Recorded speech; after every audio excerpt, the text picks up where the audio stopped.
त्याग दशलक्षण का 8वां सद्गुण है। बदले में किसी वस्तु की इच्छा किए बिना पूरे दिल से दूसरों को दान देना और सभी सांसारिक वस्तुओं के मोह से दूर होने को ही उत्तम त्याग कहा जाता है। परित्याग करना, मुक्त होना, अलग करना और छोड़ना ही त्याग का अर्थ है। त्याग की सद्गुण को उदाहरण से समझाया गया है।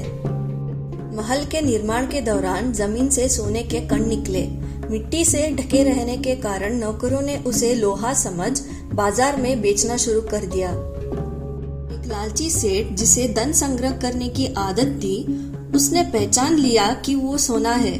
उसने इसे फायदा समझ लोहे के दाम पर सोना खरीद लिया। कुछ दिनों बाद सेठ व्यापार के सिलसिले में यात्रा कर रहा था।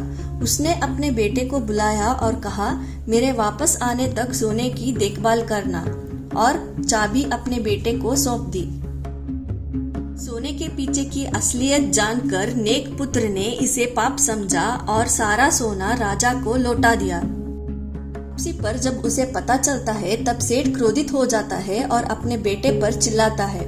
बेटा विनम्र भाव से बोलता है, पिताजी किसी और के पैसे लेने से क्या फायदा।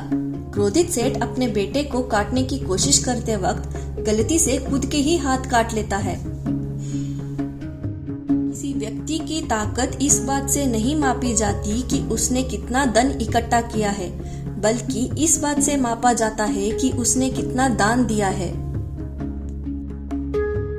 समस्त परिग्रह का त्याग ही अहिंसा है और परिग्रह का विनियोग ही हिंसा है।